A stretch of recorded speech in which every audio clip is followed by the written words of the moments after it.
is Histories and Mysteries. I'm your host, Ashley, and this is Jessica. And on today's episode, Ashley's going to be talking about the Candyman serial killer, which I'm stoked about because I don't think I've actually ever heard of him. So I'm pretty excited to hear about it. And I'm going to be talking about Vlad the Impaler. It's going to be my first part of my 2-part series. So I'll be doing Vlad the Impaler, and then next week I'm going to talk about like the origin of the vampires and some like serial killer vampire stories as well. So that's gonna be awesome. I know a little bit about Vlad. Like I know that he was called Vlad the Impaler, and I know that vampires are said to kind of originate from him. That's about all I know, so I'm pretty excited. yeah, I thought I knew like a lot about him, but then I did my research for this story and it's like, holy crap. I knew nothing. Yeah, it's a wild ride. So but Cool. just probably like a content warning on our stories. Yeah. They're a little more graphic this week, so if that's not your jam, don't listen. But I mean, it's not like the entirety of our episodes, it's just different parts, and like I'll mention when Yeah, same. my graphic part is coming. So Yeah. But just beware. Yeah, so I mean, I'm talking about a serial killer, so that's never like super light, but And mine was also essentially a serial killer. yeah. So yeah. all right, so I got my sources from your favorite. All that's interesting. Yeah, I love them. And then also a lot of it came from, there's a podcast called Serial Killers. I think it's a Parcast podcast. So it's like it's not like two buddies doing a podcast like us. It's like an actually like professionally put together thing.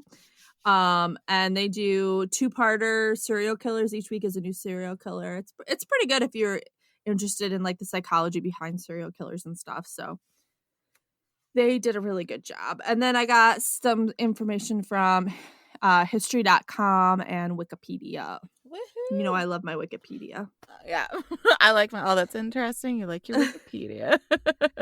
I think I like it so much because, like, you know, it's not super credible, so you can't use it in like school and papers and stuff. So now that this isn't school and papers, I'm like, yes. Yeah.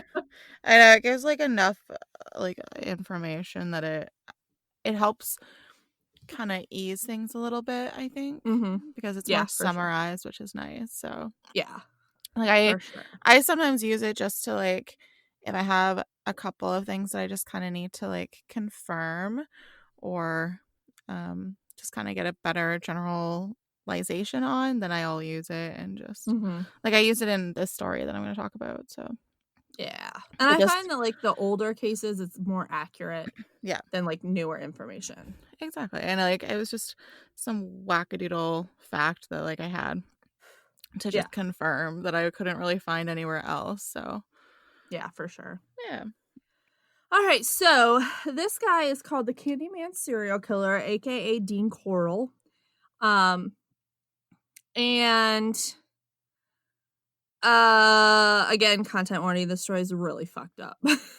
It's all kinds of messed up. So Dean Corll was born in Fort Wayne, Indiana, but he moved to Memphis, Tennessee shortly after his parents' divorce. He was described as a shy, serious child. He didn't do much socialization, but they did say that he cared about the well-being of others, so he wasn't like a sociopath or anything like that.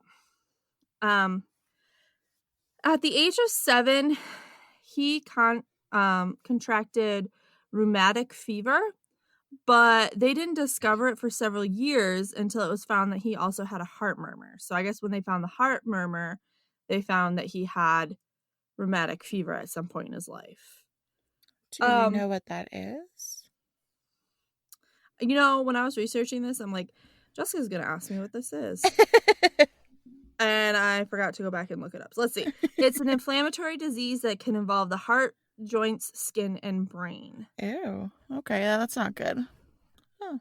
Well, I mean, like, and I think you might obviously get into it, but inflammation of his brain isn't good, and it's gonna mess someone up a little bit.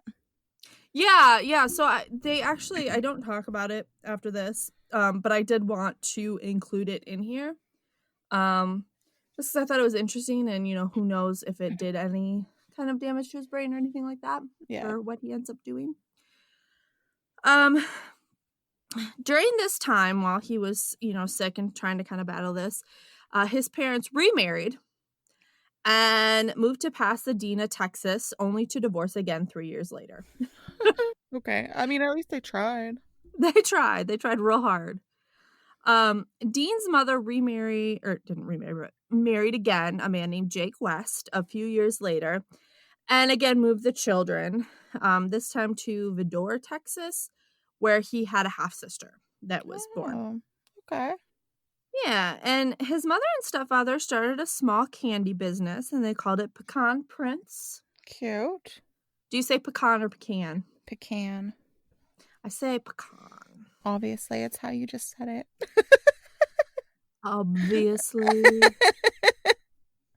I can't think of that word now without hearing Snape from Harry Potter. I like it. Okay. So they operated from their garage, so it was, a little business, and they had both boys working the machines day and night while they also attended school full time. Their stepdad was the sales guy. He was in Houston most of the time because that's where they sold most of their product. And after Dean graduated from high school, their family once again moved to northern Houston to be closer to their customer base. And this time they actually opened a small little shop. Good for them. That's nice. Yeah, isn't that cute? That's cute. It's nice when like small businesses are able to branch out nicely. Yeah, but hopefully they don't have a son that uses it to their advantage to murder people. Oh no. Okay. Yeah, I don't think I've like heard this story. Okay. It's not ringing any bells yet. It's crazy too because I think I'd only heard it because I listened to that podcast called Serial Killers, but he was one of the most prolific serial killers of our time, and like he's not well known at all. No. Yeah, because I mean, wait till you start to hear about this. Okay, I'm excited. So they had this little shop, and then in 1960, Dean's mom asked him to move to Indiana to help out his grandmother, who was recently widowed, and so he did that. And while he was there, he grew extremely close with this girl from the neighborhood. They even dated for a little bit, and apparently she proposed marriage to him, and he rejected her. But they remained close. They were still friends and stuff like that. So he lived in Indiana for a couple more years before he decided to move back to help out with the candy shop. In 1963, his mother divorced his stepfather, and she opened up her own shop, a competing shop. Oh, wow. Yeah, called Coral Candy Company. Oh. Dean was appointed vice president, but like right away, a teenage worker there complained about him making sexual advances towards him. Oh. And he complained to Dean's mother about it, and his mother just fired him. You said he? Yeah. Okay. Yep. Shortly thereafter, Coral was actually drafted into the army, but after 10 months of service... Did you say Coral? Yeah, that's his last name. Oh, okay. Sorry. You've been calling him Dean, no, you're fine. So that confused me. Dean. I switch back and forth between Dean and Coral. So after 10 months of service, he actually requested an honorable discharge because he stated that his family needed him to help out with the business. And he was granted it and went home. And I mentioned this because it's just such a short time in his life, so it's not that big of a deal. But he said, or it was said, that this is where he first started really exploring his sexuality as a gay man. Okay. And because, he was away from home, away from a small town, and he was able to kind of explore it a little bit more in the army. Mm-hmm. So, okay. When he got back, people said that he started acting differently towards the men that worked there. Well, and when I say men, I mean young boys. They said he was a little bit more flirtatious and that kind of stuff. But I want to preface this, and I want to say this. so people know exactly where I stand, that in no way do I think that being gay means that you are attracted to young No. boys. No. Dean was a pedophile. Yes. He also happened to be gay. Yes. So I just want to throw that out there right now. And so he went back to the candy shop, and they actually relocated across the street from a local elementary school, which genius, right? You sell candy, go across the street from an elementary school. And Dean was known to give out free samples of candy to the kids, especially the teenage boys that would walk around the area. Ew. Yeah, and that's how he became known as the Candyman. Okay. He even created a game room in his factory with like a pool table and stuff where like local boys would come, like local teenage boys that worked for the candy shop, and then probably like their friends and stuff would come and hang out. Okay. Off topic, but did you see Yes. that movie called Mom? Is that with the two little feral kids? No. I think it was with Octavia Spencer. Oh. No, I don't think I saw that. Okay, so this is like reminding me of that Oh, okay. because basically, like, there was more to the story than what it is, but she like had a game room in her basement, like a cool hangout spot for the like local teens to come hang out and stuff, and she would throw like parties for them and like buy them alcohol and just like have all these kids at her house and stuff, and then she ended up being psycho crazy. Like, this Oh. movie is a couple of years old, so I'm not spoiling anything. So I wonder if they loosely based that on yeah, it's just him. very like, it was just a weird coincidence, I guess, but Yeah. just Yeah. reminded me of that movie. It was creepy. Yeah, no, I haven't seen it. I'll have to check it out. Yeah, it was a decent movie, and like the ending was a huge twist. So Okay. So here's where things kind of start taking a turn for the worse. A young boy named David Owen Brooks was 12 years old. He started hanging out at the candy factory. He had started accompanying Dean on trips to the coast and would hang out with him, and Dean would give him money whenever he needed it. And he really became kind of like a mentor to David. And David saw him as a father figure. Eventually, obviously, we can see where this is going. Dean is grooming David. And eventually, Dean started to sexually assault David. poor baby. And and he would even pay him or give him gifts to allow him to perform sexual acts on him. Oh Yeah, and mind you, this little boy's 12, right? yeah. He's being groomed by this older man that he respects. So, I'll pay you if you let me do this to you, and he didn't know. Yeah. So, he would come to sexually assault him for years and years on and off. And then something changed, and I tried to find like what happened or what made this happen, but I couldn't find it anywhere. But in 1970, Dean picked up Jeffrey Conan, who was hitchhiking his way home from school, and he killed him. And he was Dean's first victim. Oh, random. Yeah, so I'm not sure what made him all of a sudden decide to start killing or what happened. There's not a lot of information on poor Jeffrey. And you'll find out in the end why there's not a ton of information, but I'm not gonna tell you yet. Well, like honestly, it's probably like I took this course in like a college course, and it was on it was a criminal profiling course, but Mhm. it mostly just focused on sexual crimes.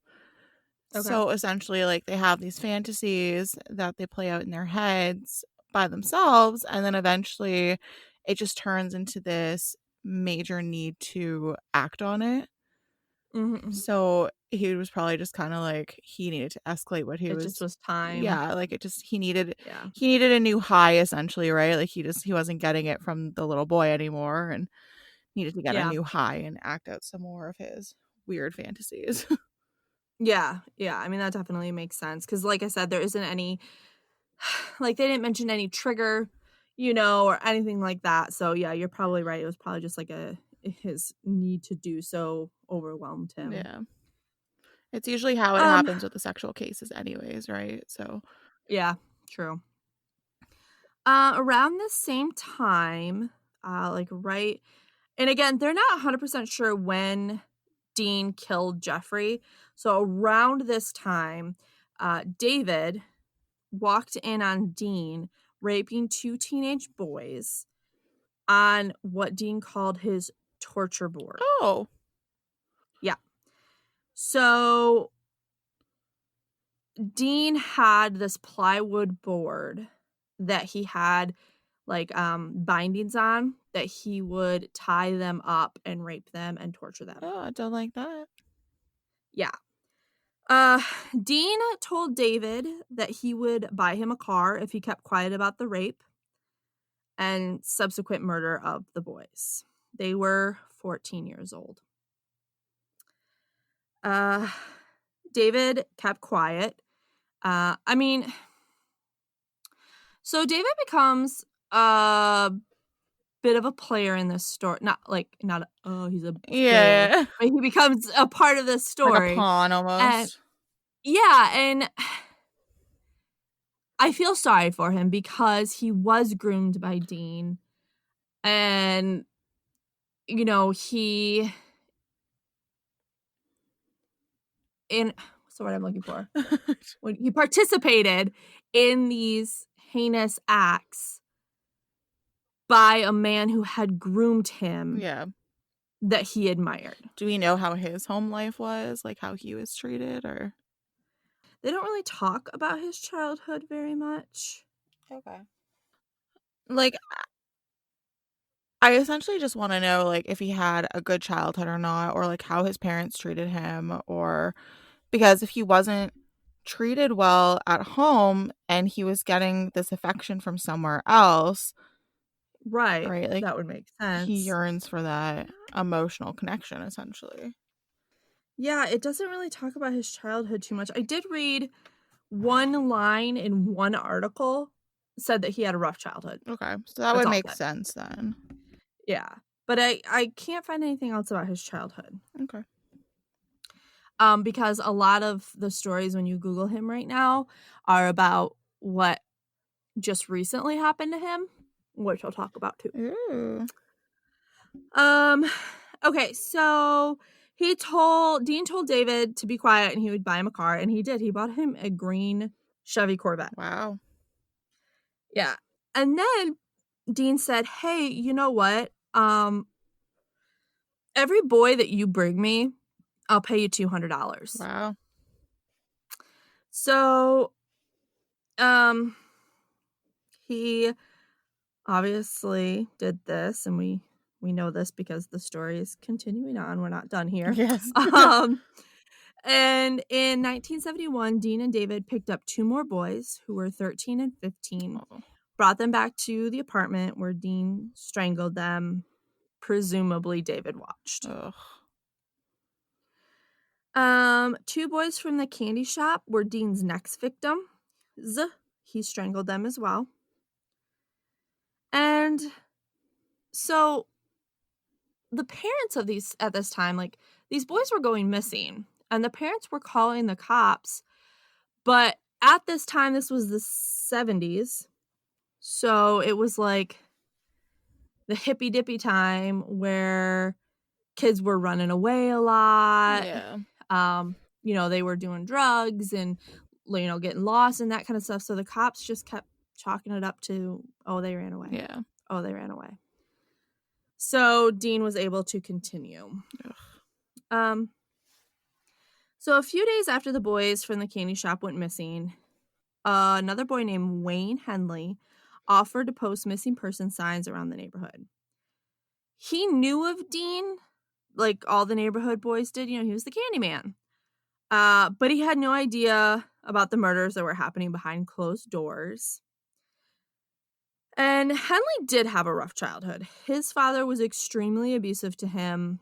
his siblings, his mom, and his grandmother. His father would abuse the grandma. Jeez. Yeah. And he was described as a really smart kid, but also shy.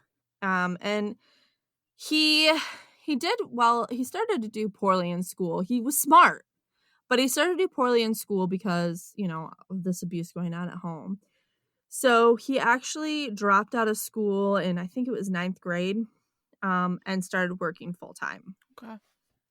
While he had dropped out of school, he started to drink. He started to smoke weed. He started to get in trouble with the law. And he described himself as a partier and a playboy, having several girlfriends. Oh. So this was 9th grade, so he's probably like, what, 14? Yeah.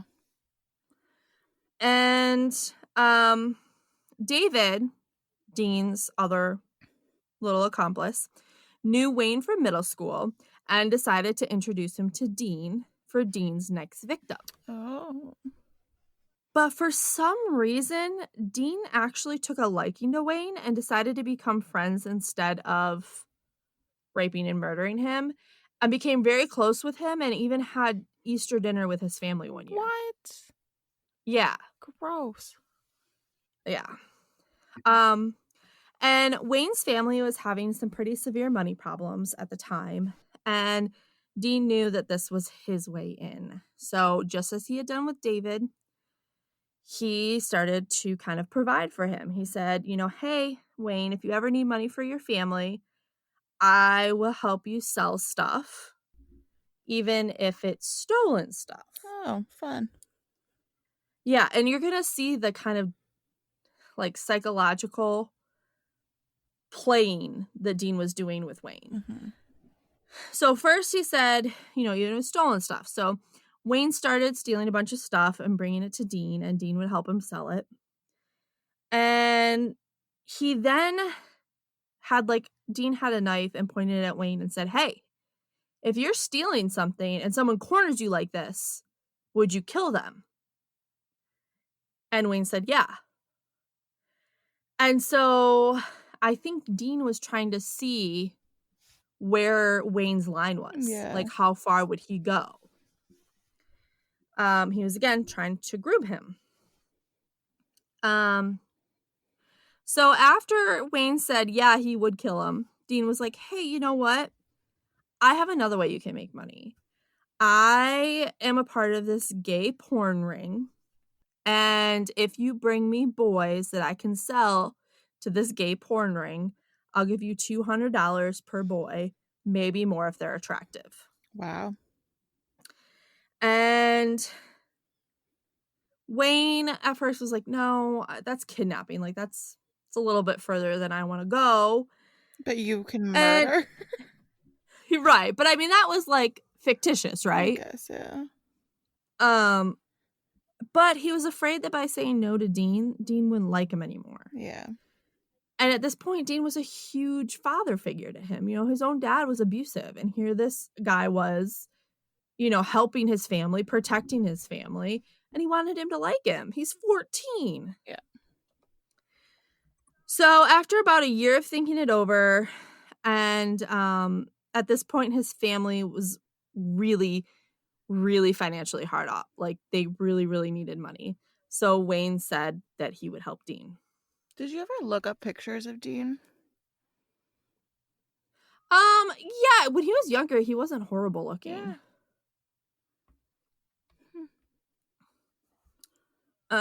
Sorry. No, you're fine. So in 1972, 15-year-old Wayne lured his first victim, Rusty Branch. Sorry. I know, this poor kid goes through a lot, but that's a name.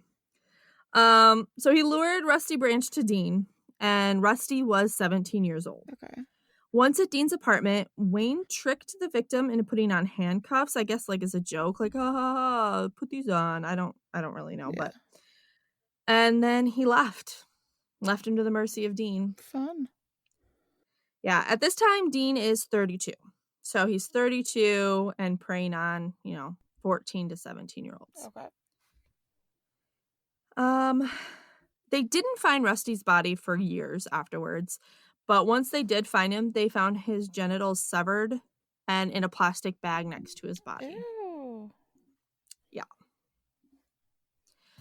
Wayne's next victim was an 18-year-old kid named Frank Aguirre. Wayne convinced Frank to go back to Dean's apartment where they could like hang out, drink, smoke some pot, you know. And once they were high, Wayne wanted to play a game to see who could get out of the handcuffs the quickest. So Wayne went first, and obviously he had the key in his back pocket, so he escaped. And then as soon as Frank handcuffed himself, Dean grabbed him, dragged him into the bedroom, and tied him to the torture board. Oh. Yeah. At this point, because Wayne kept leaving after he would drop off the boys and then leave, so he honestly thought that they were still getting sold to this gay porn ring. Yeah. But at this for this one, Wayne was still there. And so he was like, "Hey, Dean, are you going to sell Frank to the porn ring? You know, like you did Rusty." But Dean confessed that he had actually assaulted Rusty and murdered him.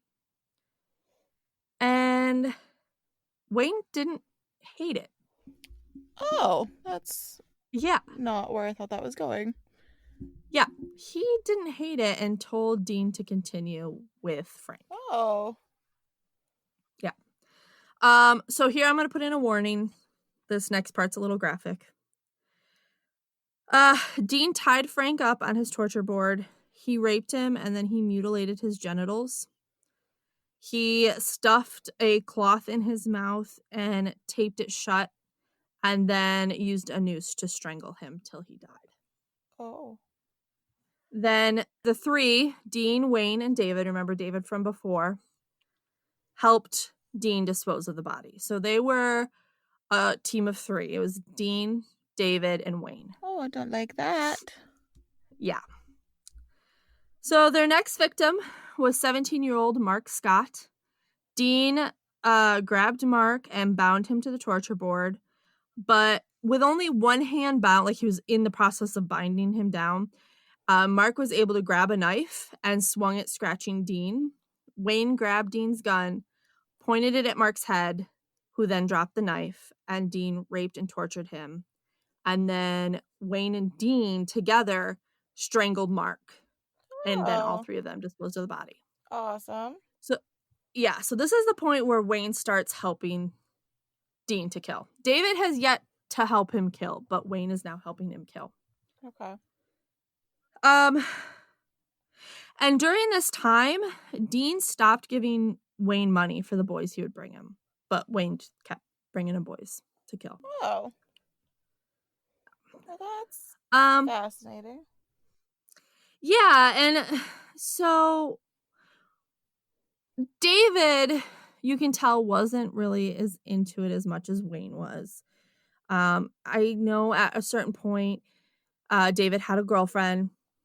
He liked to hang out with her, and he would kind of try and pull away a little bit, but Dean would always pull him back in. And one afternoon, Dean invited David over to his apartment. When he got there, Wayne punched him in the face, knocking him out. And when he awoke, he was strapped to the board, and Dean raped him several times. Oh, no. Yeah, and David thought for sure, like, he was going to die, like all the other ones. And he pleaded with Dean and Wayne not to kill him. Dean listened and let him go. And he never spoke of the incident again. But it never really left him. You know, he was always kind of scared of Dean after that. So David never forgot those feelings he felt while he was strapped to the board. And after this, he became a little bit more sympathetic to the victims. When they brought their next victim to the apartment, David kind of tried to care for him during the whole raping session and stuff. Interesting. And he even pleaded with Dean and Wayne not to kill him. And Dean listened and let him go. Wow. Yeah. And the victim never told anyone what had happened. Wow. Yeah, I think he was too scared. That makes sense. Let's see. Dean moved after this, and again, David was kind of starting to weaken in his alliance a little bit more. and Wayne grew stronger in it. He enjoyed killing, and he, quote, said he was impressed with how much stamina people have. Because he would say, like, you would see on TV people getting strangled and it's really quick. But in reality, it takes, it can take up to 2 people and a half hour to strangle someone. Holy He crap. thought that was fascinating. Yeah. So did Wayne moved with Dean? So they never lived with him. They just spent a lot of time over at his place. Okay. They killed several other boys. And slowly but surely, Wayne started to not enjoy it too much anymore. But they kept doing it. And one night, Dean and David picked up a boy without Wayne. But in that night, something changed in David. He felt like he had to get out of there. He couldn't describe why. So he brought a boy over to Dean's. They were hanging out, and all of a sudden he got this feeling like, I have to leave now. And he tried to get the victim to come with him, but the victim was like, no, man, I'm having a good time. I'm going to stay. Ugh. And he's like, all right, I'm leaving. So David left. And we're not sure what really happened, why he left, or what happened after he left. But that was the night that David really pulled away from Dean. Yeah. He also at this point had married his girlfriend and she was pregnant. So I think priorities changed for him. Yeah, of course. At this point, Wayne started to pull away as well. He wasn't enjoying it as much. And during this time, the killings dramatically decreased. Like, Dean wasn't doing it on his own. Mm-hmm. He also got sick during that time period where I guess his testicles were swollen, so he was in a lot of pain. Good. Yeah. Little shithead. So I know. So they didn't murder people during this time of separation, but don't worry, they all came back together to rape and murder more boys. No. On August 7th, 1973. So actually, let me back up.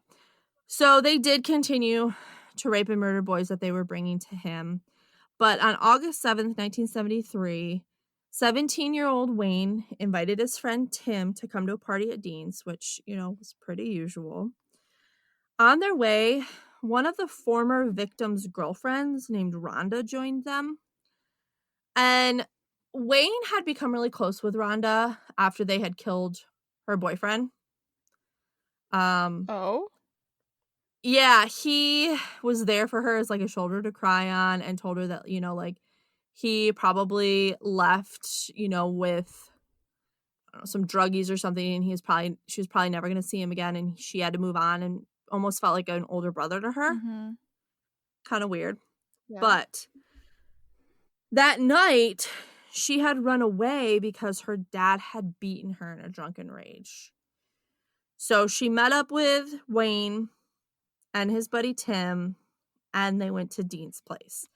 Well, Dean was pissed when Wayne showed up with a girl. Yeah. But Wayne kind of was like, hey, she can't go home. She doesn't have anywhere to go. Her dad just beat the shit out of her. And for some reason, Dean was like, fine. So Dean gave them all beer and pot, and he gave them some paint to huff. And they all passed out. And when they woke up, Wayne was also gagged and handcuffed. Oh. So Tim and Rhonda were bound next to them. And Dean said that he was going to kill Wayne too because he had brought a girl to his apartment. Mm-hmm. Wayne begged Dean to let him go and said that he would even help Dean murder his friends if he let him go. And Dean, being twisted, liked this idea and let Wayne free. Oh my goodness. So Tim and Rhonda are tied up on these torture boards, and Dean pulled out a hunting knife and said, Wayne, use this to cut off Rhonda's clothes, rape and murder her, and I'll rape and murder Tim. So Rhonda was in shock, and she stayed really calm.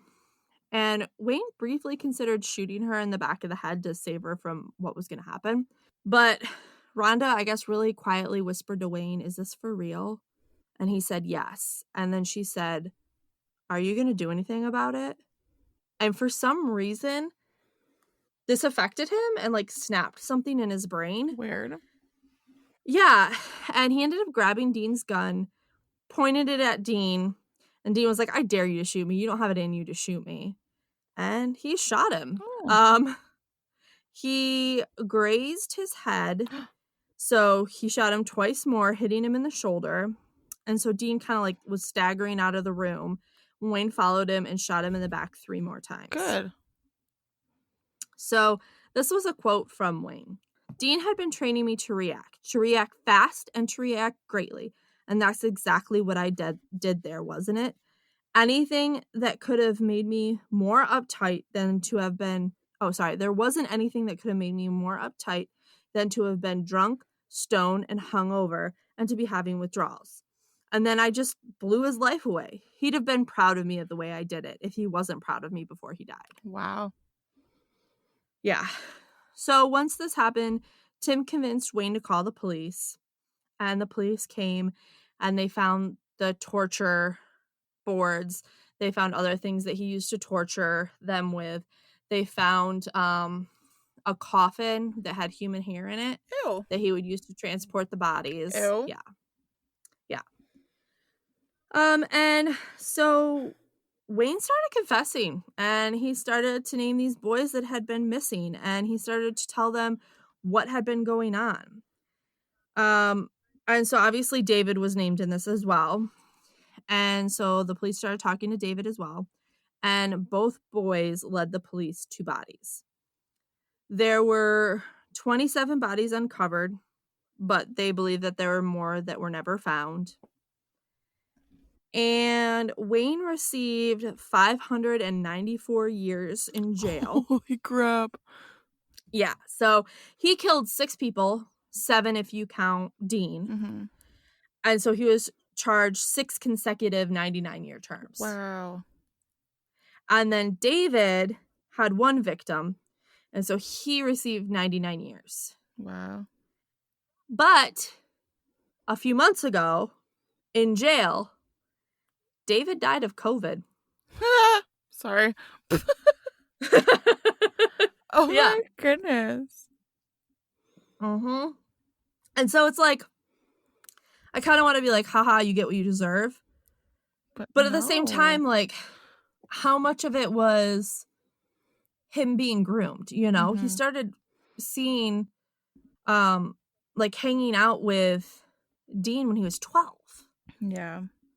You know, and Dean was grooming him this whole time and sexually assaulting him and plunged him into this life. Yeah. So, like, how much can we really put on him as opposed to Dean? But at another point, like, he was a grown man who made his own decisions. Yeah, exactly. So Crazy. that is the storier of the Candyman serial killer. Cool. Yeah, I don't think I'd ever heard of that. Yeah. And I think I heard a couple places they don't get into like the torture much because, you know, it's gross and torture. But after he stopped working at the candy shop factory, because at a certain point they closed the business, he was an electrician. And I think I heard that he often would use like electricity as a torture method as well. Super. Yeah. No, that was a good story. Thanks. Really fucked up, but a good story. Yes. Agreed. All right, so now let me hear all about Vlad. All right, are you ready for him? I'm so excited. Okay, so I obviously used all that's interesting. Duh. I used it twice, actually. I used your Wikipedia. Woohoo! Just to like confirm something I had read because I just wanted to like better understand it so I could explain it. Yeah, for sure. Wikipedia is great about putting it in like layman's terms. Exactly, yeah. I used livescience.com and the author was Mark Yanilla. I don't know. It's a lot of L's. There's like there's 5 L's in this dude's name, like last name. So funny story about last names. You know how like moms are known for just messing up names? Yeah. Like there's a whole Saturday Night Live skit about it. Yeah. Well, my mom always wants to make Nancy Pelosi Polish, and she always calls her Nancy Pelosi. And my dad goes, Dawn, she's not Polish. Honestly, though, like I feel like I'm getting all the wackadoodle names You all have been, yes. And then I used history.com, and the author was Christopher Klein. Ooh. So Chris Klein, the actor. exactly. Okay, so I'm going to begin on Vlad the Impaler, or he was also known as Vlad Tepes. So it's spelled Tepes. Okay. That was, it means impaler in Romanian. So Okay. yes. um, he's better known as the inspiration for Bram Stoker's character Dracula. Or if you're me in high school, you call him Brian Stoker. No, you didn't. Yeah, I I did this paper in high school, and I'm like, oh, I can't even like understand myself. But like, I did this paper on vampires and werewolves to like decipher who is better. I ended up saying that. You were weird in high school. I didn't get weird till Yeah, after high no, I was school. weird in high school. So I was reading this paper because I like had it in my emails, which gave me the idea to do like Vlad and stuff. And yeah, I wrote Brian Stoker. That's awesome. I was reading it. Good old Oh my Brian. gosh, I was shaking my head. I'm like, my poor creative writing teacher, like this poor Brian. man. That's hilarious. Ugh, it's embarrassing. Now you all know about it. Uh, he was the terrifying ruler of Wallachia, which is modern day Romania, and this was back in the 1400s. Gotcha. He was responsible for killing 80,000 people and impaling about a quarter of that amount. Holy crap. Yeah, I did not realize it was that many people. I didn't even know there were that many people alive back then. I know. Isn't that insane? So it said that he even dined among those that he killed, and he even dipped his bread in their blood. Gross. That is doesn't. Okay, listen here. That's alleged. It's not like Blood tastes like iron. That would not be yummy. no, it would not be yummy. So, who was this man before he became this like horrible serial killer? Yeah. So he was Prince Vlad the Third, and he was born between the years of 1428 and 1431 in Wallachia. His mother, the queen, was of Moldavian royal descent, and his father was Vlad II Dracul, which meant dragon or devil. Ooh. He also had two brothers whose names I'm going to butcher, but I will do my very best. Good luck. So his oldest brother was Mircea or Mercia. It's spelled Mircea. And his youngest brother was Radu, and it's spelled Radu. So those are my. So Mark and Ragu. Sure, let's go with that. I'm good with that. His father acquired this name Dracul after he was inducted into the Order of the Dragon, which was a Christian crusading order. Ooh.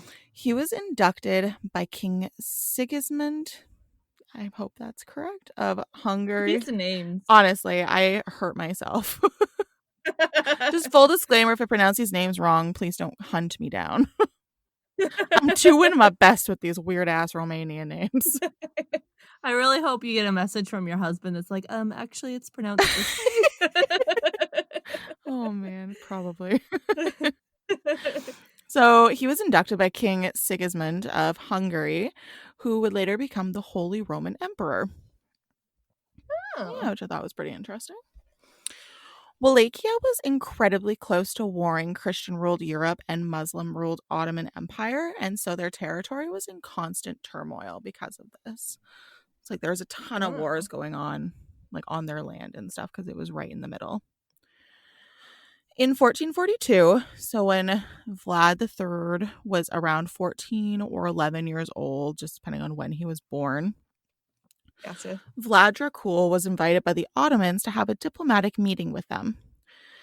Vlad Dracul decided this would be an excellent learning opportunity for his sons, and so he brought Vlad III and Radu wrong with them.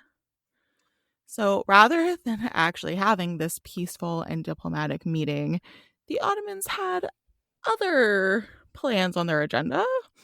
Uh-oh. And so Vlad Dracul and his two sons were actually captured and held hostage by the Ottomans. Oh, no. Yeah. So, shitty start. Yeah, for sure. The Ottomans added the condition that Dracul could leave if he left his two sons with them in their care. Oh. Yeah. So, what would you do in this situation? You're like trying to keep peace with this like huge, mighty empire, and the condition was to leave your two children. I don't know, man, but I bet he left his kids. You are correct. So he left his two sons, the Ottomans, and he went back to Wallachia. However, Well, because back then too, I feel like kids were just kind of seen as like pawns. I mean, even in like the England, like medieval England, they would just marry him off, yeah, to make alliances and stuff. Who cares if the husbands treated them well, exactly, yeah. So yeah, he left them in the Ottoman care, and he went back home to Wallachia. Okay, we'll see you later, Yeah. buds. However, they were actually like treated decent, and they were educated during their time there. Oh, well, that was nice. Like, I mean, I don't think they were treated decent because I'm going to also talk about like how archaeologists think that they found their dungeons, like where they stayed. Oh, no. So I mean, I think they stayed in the dungeons, but like it's all speculation. At least right? they were educated. Well, that's the thing. They were like educated in philosophy, science, history, like combat, stuff like that. So they were like Vlad actually became really skilled in combat and horseback riding during this time. Oh, okay. So even though they were treated fairly well for being captives, it's believed that Vlad still held this against them, and it was what motivated him to get even with his captors for holding him for such a long time. Okay. And it's actually like really good that his father left them there because things back home in Wallachia were horrible. Oh, no. And they were getting much, much worse.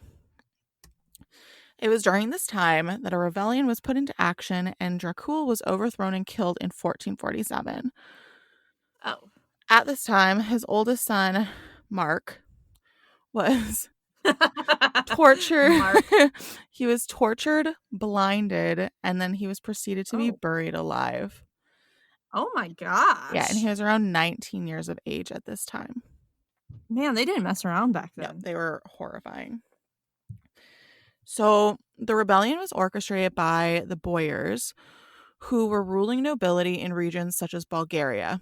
They had very important jobs in the army, and they gave advice to the ruling prince, or later times the Tsar, as they were also from Russia. So they were these like high-ranking nobility members, and they were the ones that put this rebellion into action to overthrow Dracul and kill him.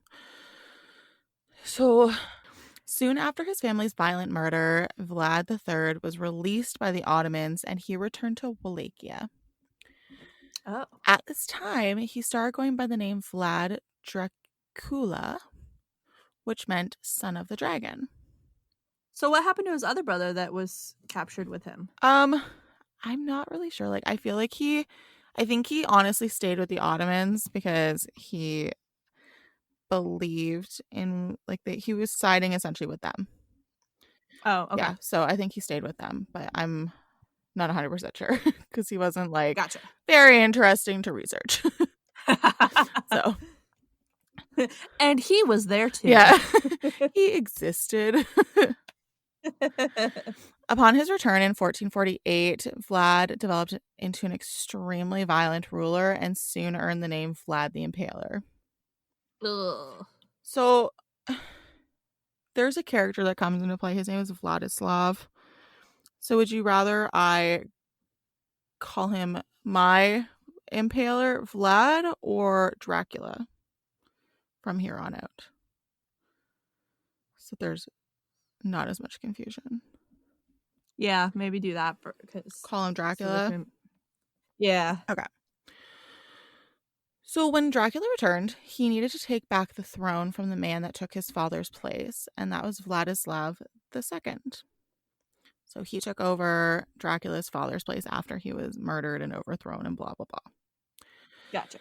At first, Dracula succeeded, but that's because Vladislav wasn't even there. He was off fighting a different war elsewhere. Okay. So after, He, like, won by default. yeah, exactly. So after a few months, Vladislav returned and took back the throne for another 8 years.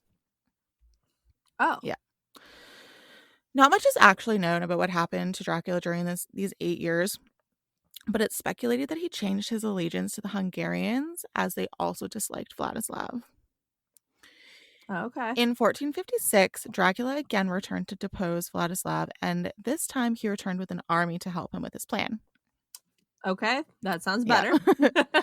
The army that came with him were of Hungarian support, this is where I used Wikipedia to understand this. So Okay. it's a really funny power move because the Bulgarian-Hungarian wars lasted nearly 500 years between the Oh my 9th gosh. and the 14th centuries, Wow. so it technically would have ended the century prior to the one that they're in right now.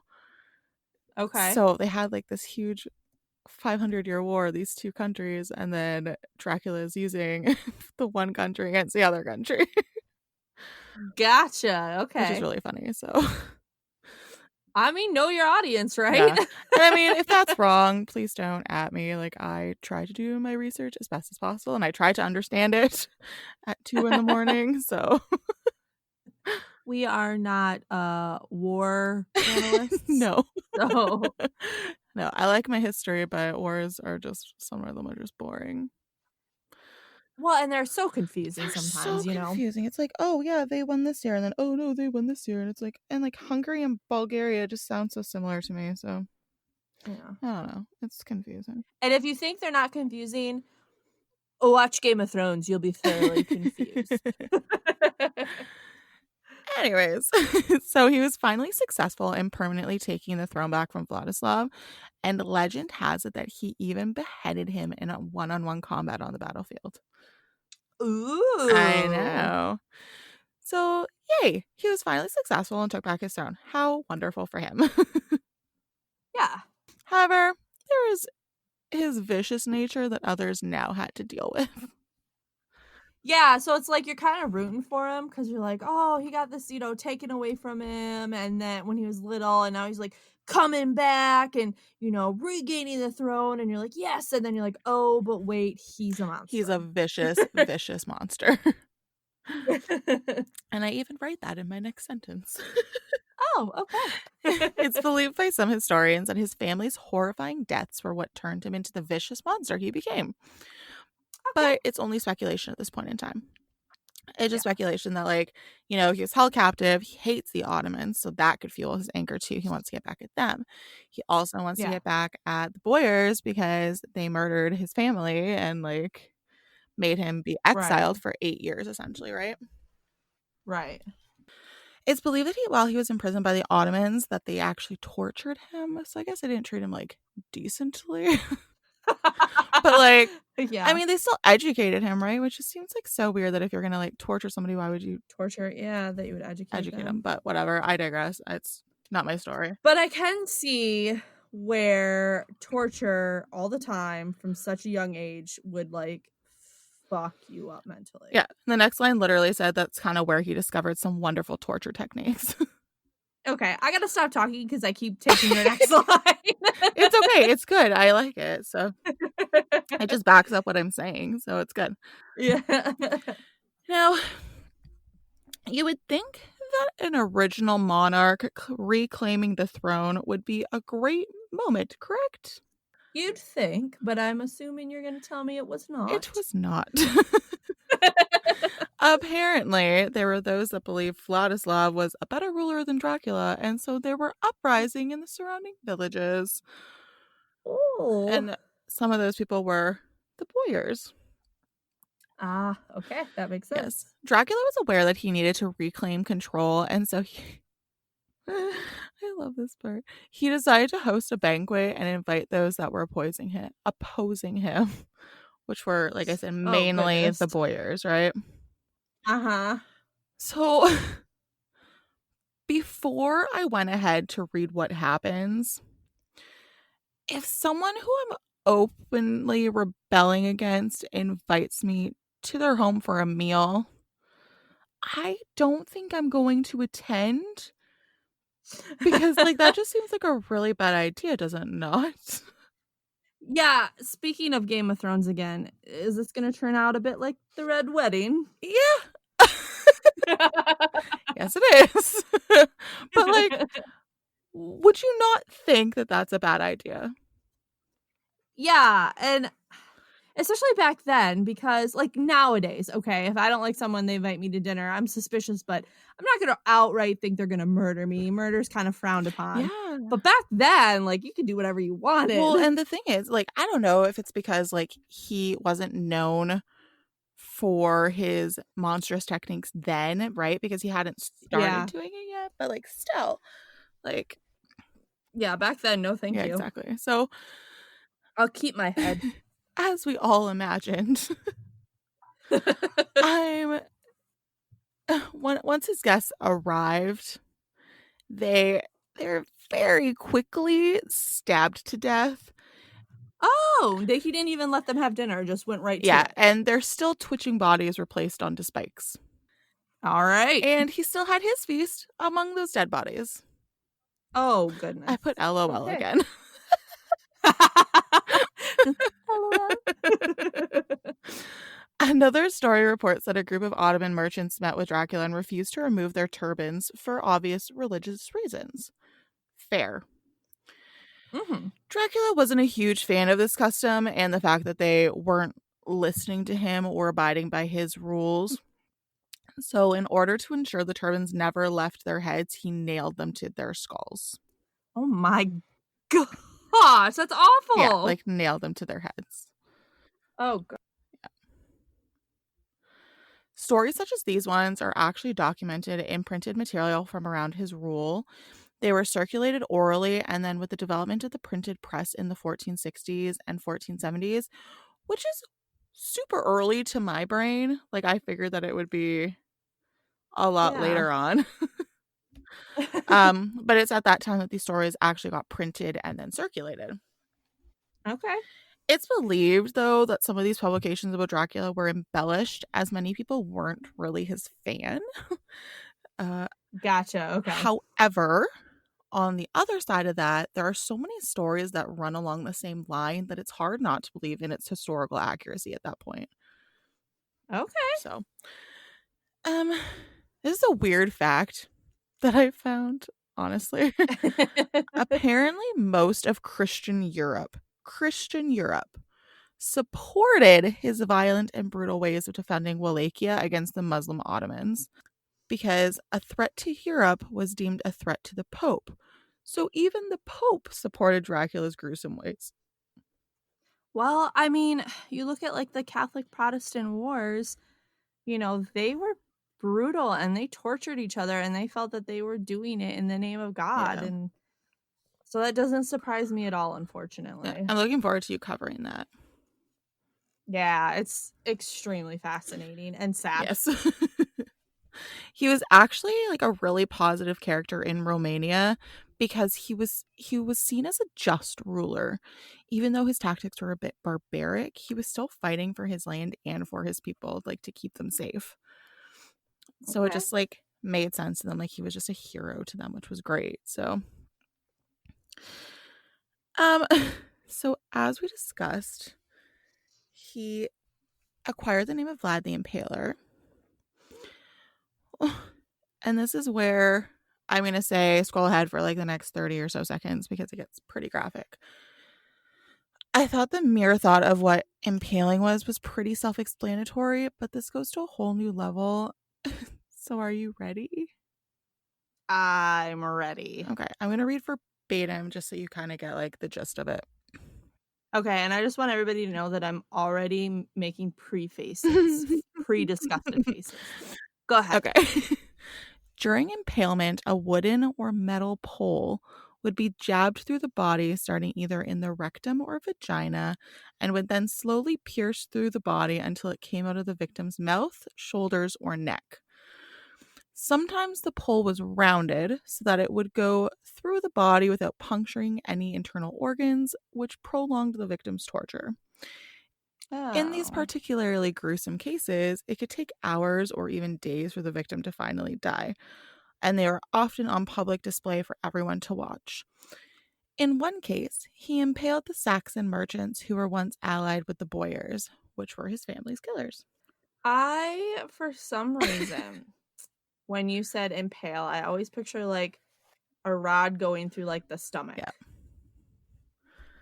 Yeah. Okay. Yeah. Didn't like it, but here we are. I know. That's what I'm saying. Like, it sounds like it would be self-explanatory, right? Because, like, I even thought that way too. Like, just, through the stomach. Like, but Yeah. no. Like when in Frozen, Yes. when he gets impaled, he goes, "Oh, I've been impaled." It's through the stomach. Exactly. This is a little bit more gruesome than that. So, Yeah. some different forms of torture that he also used were burning, skinning, and boiling people alive.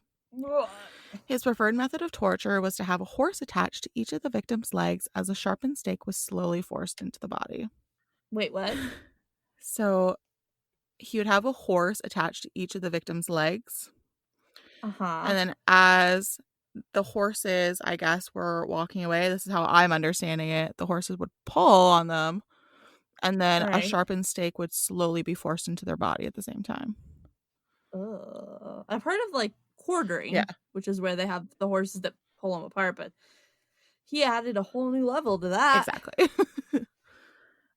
Other conquerors who were also quite vicious themselves were often thwarted by his dastardly deeds, especially when he would line up his staked victims for miles upon miles. Can you imagine No. coming up on that, or like you live in that town? No. That's like the thing though. That was his biggest scare tactic. Was like, this is what will Well, happen and the to you. smell. Yeah. But it's essentially like, this is what will happen to you if you mess with me. Mm-hmm. So, yeah. Okay. Here his brother comes back into play. Okay. In 1462, the Ottomans wanted to have Dracula replaced by his milder, younger brother Ragu on the throne. I could see why. Yeah. His brother had actually sided with the Ottomans, like I had mentioned, and not with the Hungarians as his brother had. At this time, though, Dracula went to the Hungarians who had helped him in the past to get his throne back, but instead they actually imprisoned him because they didn't want a war with the Ottomans. They're finally like, nah, man, fight your own. We're done. So he was in prison for 14 years. Oh, wow. And honestly, like, not much is known about his imprisonment, which is very fascinating. Yeah. In 1475, Ragu died, and it was favored to have Dracula back on the throne by the Boyars, which is just laughable. Like, the Boyars wanted Dracula back on the throne.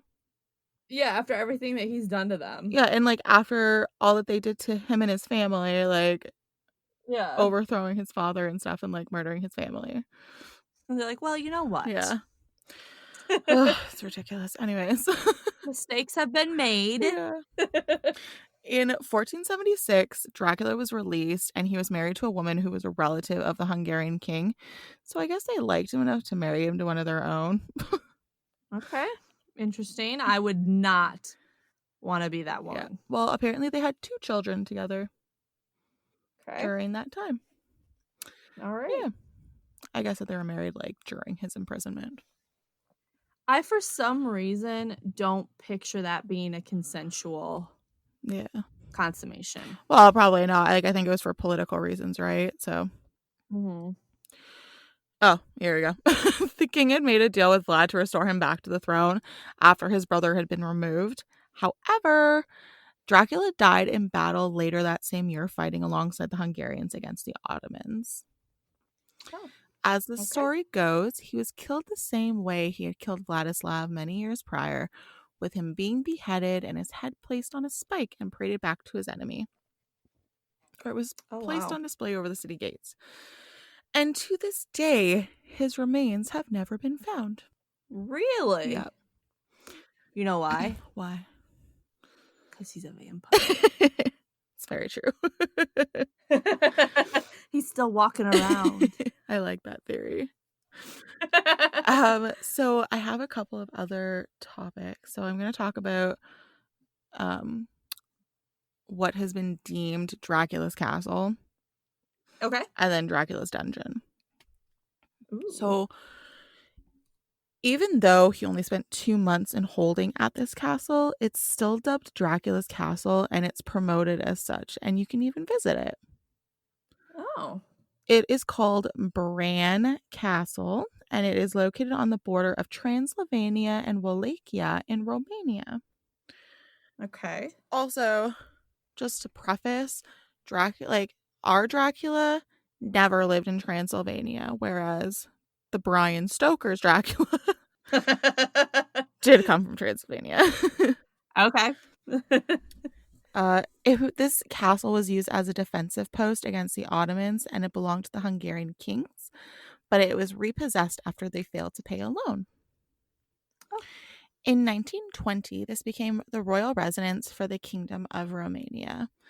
This home was gifted to Queen Marie, who updated the home, filled it with art, happiness, and laughter. For some reason, I thought you said Queen Murray. Oh. Like, what? No, because I think it's probably because I was about That's to a say... horrible name for a woman. I think it's because I was about to say Queen Mary, and then I'm like, no, it's Marie. Yeah. I caught it like after that you said Marie, Yeah. but for some reason in my head you said Queen Murray, and I was like, that is an awful name for a girl. Yeah. No, Marie. If there's any girl Murrays out there, I apologize. So she updated this castle. She filled it with art. She was always happy and she was laughing. And look her up right now because she's gorgeous. I don't know where my phone went. Oh. Oh, there it is. Okay. Queen Murray. Yeah, Queen Murray of Romania. She's gorgeous. This lady? Yeah. Yeah. I think there's like a better picture of her where she's like gorgeous. Oh, this one's really good. Yeah, and there's like another one that I found too where she's just like so pretty. Okay. She's got like hooded eyes like me that point down. I hate my eyes, and she's got similar eyes. Maybe that's why I don't think she's gorgeous. Like, I'm like, oh, that looks like my eyes. Like this one. Okay. I think she's really pretty. Oh, here she is as an old lady holding a baby. Aw. So nice. Anyways, I think she's gorgeous. There are many secret tunnels in this castle as well. One includes a secret passage that connects the first and third floors, and another that links the fountain and the interior garden. Oh, I know where our next vacation's gonna be. Exactly, let's go. Queen Marie's husband, King Ferdinand, has his daggers on display at the castle as well. Oh, cool. Bran Castle features a small torture museum, which features an Iron Maiden, a chair of torture, and the rack. So, the Iron Maiden was a torture device that consisted of an iron cabinet with a hinged front and spiked covered interior. So, think Matilda. Mm-hmm. The torture chair, or the iron chair, had 500 to 1,500 spikes covering the whole chair, with a hole in the seat for fire and coal to be placed underneath. Okay. People were fucked up back then. Yeah. Finally, the rack was a rectangular table where the wrists and feet were chained at either end, and then slowly each part was pulled further and further, which typically resulted in the snapping sounds of cartilage, ligaments, or bones. Ew. Yeah. Ironically, one of King Ferdinand and Queen Marie's children, Princess Ileana, converted the castle grounds into a hospital in order to care for the wounded and sick during the Second World War. Oh, that's nice. So that's very sweet. It's like this sweet story, and then they have like a torture museum. You know. So my last point is on alleged Dracula's dungeon. Okay. So he and his brother were held as political prisoners by the Ottomans at what is known as Tokat Castle in northern Turkey. Okay. Archaeologists have discovered 2 dungeons, one of which was likely Dracula's. However, it is impossible to ascertain exactly which one it was. Yeah. Obviously, it's been Right. hundreds of years. Right. And they also discovered a military shelter and a secret tunnel. And this castle is supposedly surrounded by secret tunnels, like this Tokat castle. Okay. And the secret tunnel may have been used to access a nearby Roman bath. Oh. Okay. Yeah. So that is my story on Vlad the Impaler. Oh my gosh, I love it. I'm so excited for your story next week, the continuation of the I know, I'm vampire. pretty excited too. It's always like a It's gonna be awesome. interesting topic, and I promise not to talk about Twilight. What am I doing again? H.H. Holmes? Yes. Okay. Yeah. So I'm excited. I'm excited. Anyways, yeah, Vlad was like pretty messed up.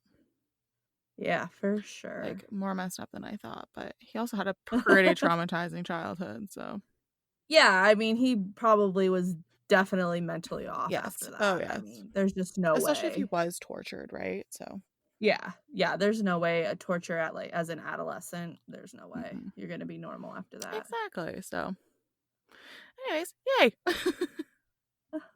Awesome.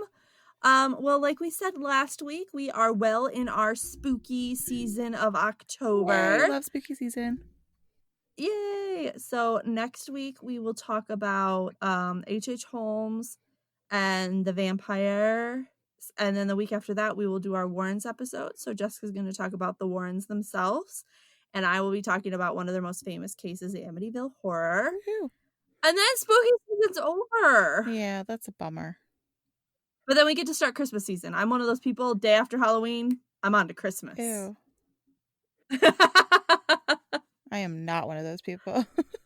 I love it. I love the whole season. No, Everything. October is my favorite. And I just found out that I was born 4 weeks early. So I could have been born near Halloween. I was supposed to be born.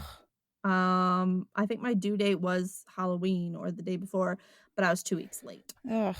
Yeah, I could have been. Wait, when's your birthday? November 15th. Oh, you're like a few days before my husband. It's November 19th.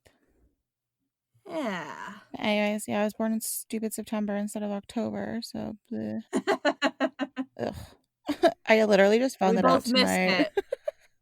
We're both so close. I literally just found that out tonight that I was born 4 weeks early. I have a coworker. Her birthday is, I think it's either on Halloween or the day before. I'm almost positive it's on Halloween. I have a niece, like my husband's sister's daughter is born on Halloween. Gotcha. Yeah. So Awesome. pretty cool. Well, if you want more of us crazy ladies who love spooky season, find us on TikTok at Histories and Mysteries Pod. We are on social media, Instagram and Facebook. We are Histories and Mysteries. And you can email us at historiesandmysteries515@gmail.com. And, if you like us, please leave us a review on Apple Podcasts if that's where you listen, because it really helps us out and it's awesome. If you don't like us, just, keep your mouth shut. I'm just kidding. If you don't like us, email us with suggestions to improve. If you do like us, give us a review. Yay! Got it. Well, we look forward to bringing you 2 new stories next week, and we hope you all have a great week. Yay! Bye! Bye.